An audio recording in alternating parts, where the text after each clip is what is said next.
Hi all, it's Robin. So I'm doing my March wrap up, and this month has been Battle of the Book Slump. Actually, my book slump's kind of been sliding in since like last November, and this month I really felt it. I still read 10 books, DNF'd one, one's just kind of saved until later because my brain is not on par for it right now. But it was kind of romance pulled me through this month because my brain could not focus on anything. Part of that I know with my book slump is started because in November I had, for those of you who don't know this, which I'm sure everyone, the 6 people who ever see this know, I dance, and I had like a show almost every single weekend in November and December, and I was just getting absolute burnout. And then I'm still totally glad I did it, but I kind of ended up doing it another show that takes 3 months to prep for, but that ended this month with 2 night performances. And now I feel like my brain might be able to start to kind of get back in track because I don't have another show until like June. And that one I don't have to go crazy prepping for. But I don't know, I think performance season just kind of got me. It doesn't usually, but this year it was like either I think about dance or I think about reading. I can't do both. But so I try to get myself out of it this month, mostly with fluff, lots of fluff. But we're gonna start with the non fluff. Everything is reading, but some things are a little easier on your brain than others. But I read The Mysterious Case of the Alberton Angels. I'm sure the library wants this back soon. This is unlike anything I've ever read. It is an epistolary, so it's an epistolary novel, but it's like emails and text messages and like WhatsApp printouts. And that was really interesting. I actually really liked it. I wasn't sure how I was going to feel about it, but this is about a cult that a bunch of people died like 18 years ago, and this true crime writer is going to write about the cult. And so this is all of her documentation that you find as the reader in a safe, and you're given the option, read all the documents, decide if you're going to the police or you're throwing away the key to the safe. Then you just read all the documents. And it's kind of following what the story was of her like transcribing interviews, and you see that there's clearly something weird going on with like the official statement of what happened with this whole like murder suicide thing. And it's really interesting. Actually didn't see anything coming. um it was just fun. It maybe like would have been kind of so of a mystery if it wasn't in this format, but in this format it made it really cool because it felt like you were solving the crime. And yeah, I want to read more from this author because this is the style she does is these epistolaries, and it's really cool. I also read the second Monk and Robot, A Prayer for the Crown Shy, which is Becky Chambers. It's cozy, it's adorable, it makes you happy. It's really short. This one I feel like even less happens than the first one, and it's mostly just our monk and our robot wandering around meeting humans. The first one was just the monk and the robot meeting. It's really not about anything, and that's kind of the point of it, is the fact that you can be happy and take up space without having to like fulfill a purpose, basically pay society for the right for you to exist in it. Like you being a person have the right to exist in society. And yeah, deep concepts, tiny novel, very cute, robots being cute.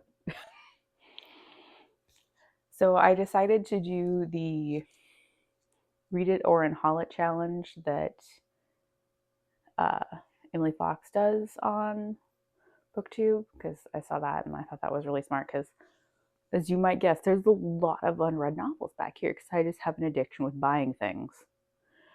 So I made up my giant jar.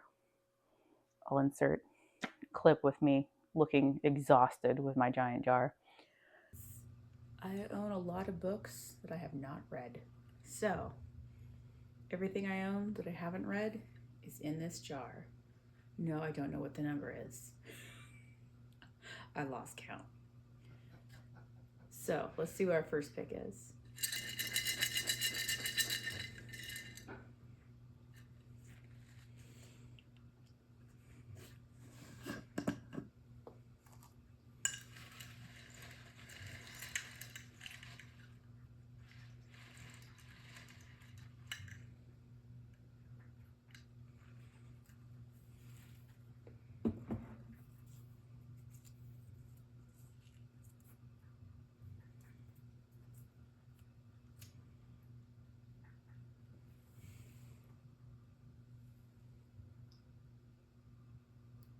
The Raven Tower by Anne Leckie. The Raven Tower. So as I talk about my sci-fi one, I love Anne Leckie's Imperial Reich. I don't know how to pronounce that word. The Ancillary Justice series. Fantastic. So I immediately, as soon as she wrote it, I bought her one and only fantasy novel.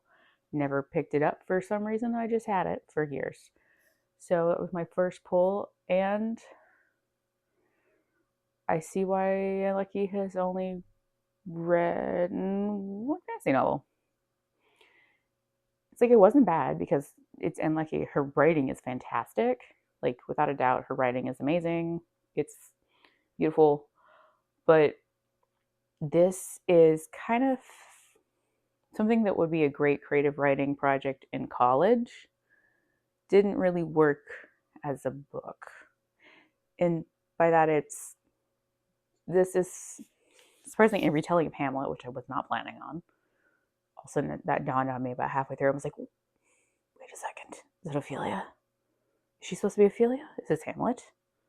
Yes, this is Hamlet. Wasn't planning on that. But this is following a transgender man. That was nice. But we don't get to see his internal narrative, even though he's the main character, because this is from the point of view of a god. And it's in second person because of that. So it's, you did this, you did that, I saw you make this decision. So the god is watching him go through the story. And then we get first person of the god's like backstory and how everything kind of merges together as they're, solving the mystery of the king's death, because it's Hamlet. But because of that sort of zoomed out artistic perspective, I just didn't really care about anybody, which was unfortunate because her writing is great, but just, it was a really cool concept. I'm sure it would have been amazing, like I said, if it was like something for college, because that's a really impressive like writing trick to do, second person for a novel. But it just made it so I couldn't connect to our characters or care about anything that was happening. So this was just kind of boring. It wasn't bad, it was just kind of boring and forgettable. I mean, you knew how it was going to end. It's Hamlet. Yeah, this was just, I would skip it. Just stick with her amazing sci-fi. So my DNF will be controversial. Could you guess what I DNF'd? It's only one of the most popular books of last year. Yeah, I DNF'd it. God of the Woods. Reader's Choice Award, Lolly Award.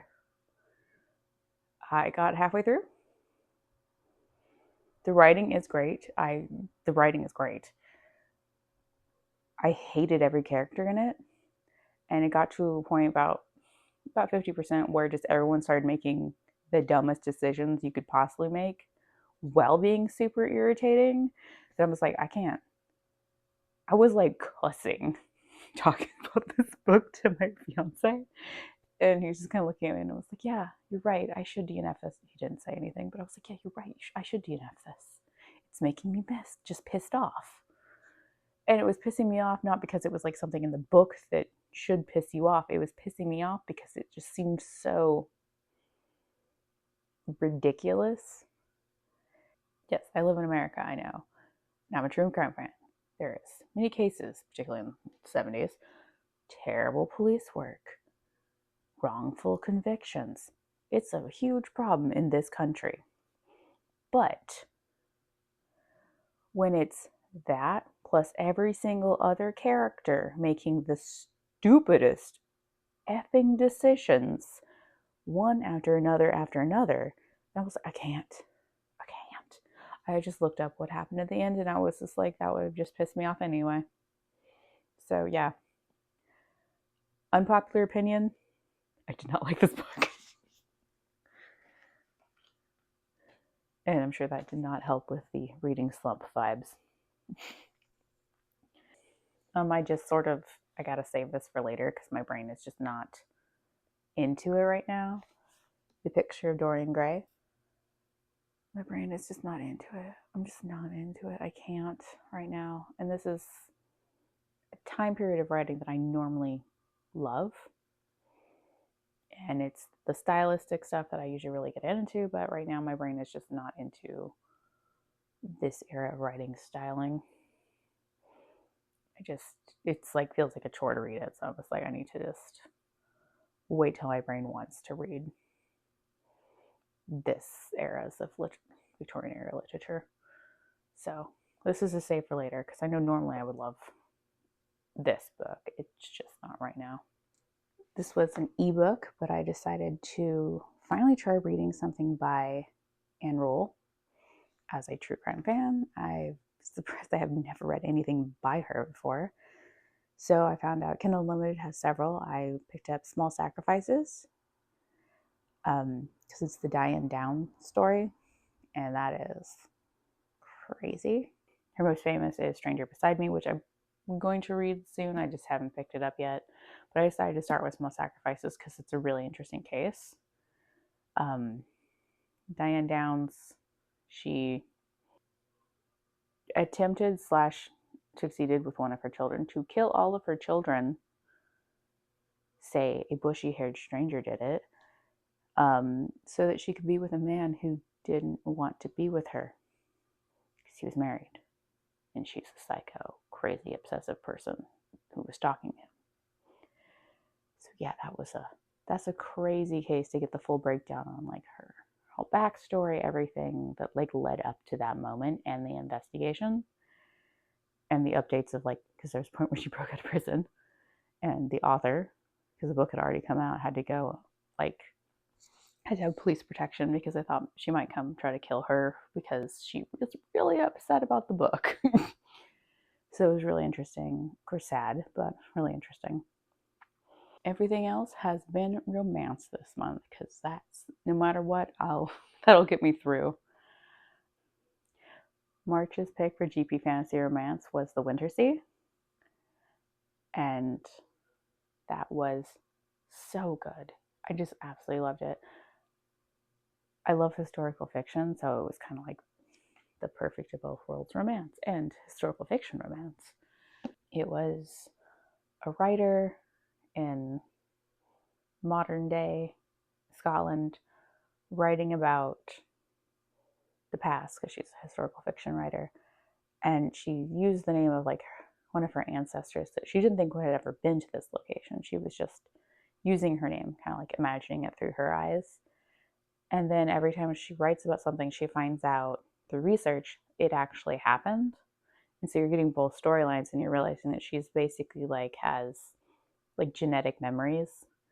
So every time she thinks she's making up something, it's the actual what really happened. So you follow both storylines in both romances. And so it kind of has a slightly sci-fi bent to it, but it was really good. Next month's read, which I read this month, is Phantasma, and that was just tons of fun. I don't have my copy at the moment because it is on loan to other members of the book club. But that's like, honestly, candy kind of stuff for me, where it's haunted manors, mysterious games. Everyone's in sort of Victorian outfits. Girls with death magic. I love a girl with death magic. And sexy ghosts slash demons everywhere. But yeah, so that's a necromancer in sort of a Victorian era New Orleans. I say sort of Victorian because it didn't seem like it was set in any sort of real propriety history. But there's this challenge that devils put out where you can go into this manor, and if you get through all like the levels of the challenge, you get like a wish basically granted. And she's trying to help her sister, so she gets kind of sucked into this unwittingly. But there's this hot, mysterious phantom that's just stuck in this manor as well, and he's trying to figure out how to become unstuck from this manor while also maybe some spicy times going on. And it's just really fun. Might not be the most profound and original novel of all time, but if you like all those kind of tropes, you'll just enjoy it. On crazy notes, I love Kimberly Lemming. This is her new one. I got abducted by aliens and now I'm trapped in a rom-com. That's the plot. She's the one who wrote That Time I Got Drunk and Saved a Demon. Those books are so fun. This is wacky. It's just completely insane. And there's two sexy aliens, this girl who just accidentally lands on another planet that's filled with dinosaurs. And everything's because of bureaucracy errors and unpaid interns screwing up. And there's a talking lion who falls in love with a saber-toothed tiger. It's one of those you just don't question. You go along for the fun ride, and it's erotic. I mean, come on, it's just silliness. But yes, if you want something that's just gonna make you crack up, anything by Kimberly Lemming. I also read the infamous Door Book. Yes, Unhinged by Vera Valentine. I actually read it. It was surprisingly well written for a silly, erotic 70-page story about a sentient door. I've heard about the Door Book for forever. I mean, that's why it's the Door Book. But Reading Glasses podcast, which is one of my all-time favorite podcasts, has a sister podcast now called Reading Smut. And they have kind of like a book club where once a month they pick an erotic story to read, and they all laugh and talk about how much fun it was to read it. And they have guests on and stuff. And so their first book was The Door Book.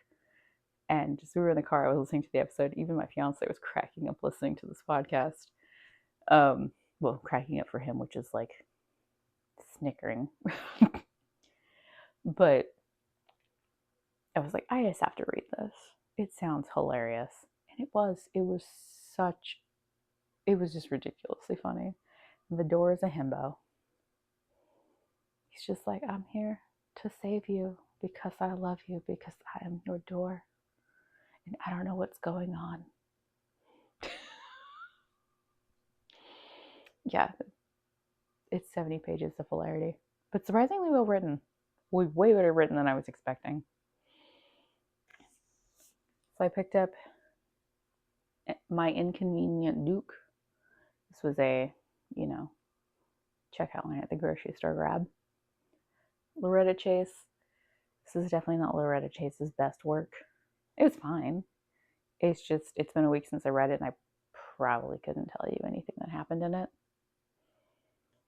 It was just super forgettable. There was this weird thing where, like, at the end of the novel, so after what should have been happily ever after, where these books usually end, there was like a whole bunch of plot just like randomly shoved in. And it was like, what happened? Like, it was the strangest pacing I've ever run across in bodice ripper historical romance novel. But it was fine. It was just utterly forgettable. I listened to uh, The Widow of Rose House, which is gothic-y historical romance. That was super fun, super cute. I love that there's like ghost hunting, but in like Victorian America. And the love story was super cute, some good spice, and just it was really fast. I listened to it in one sitting while I was at work. If you need like some fall vibes and just some happiness, that's a good pick. It's just entertaining.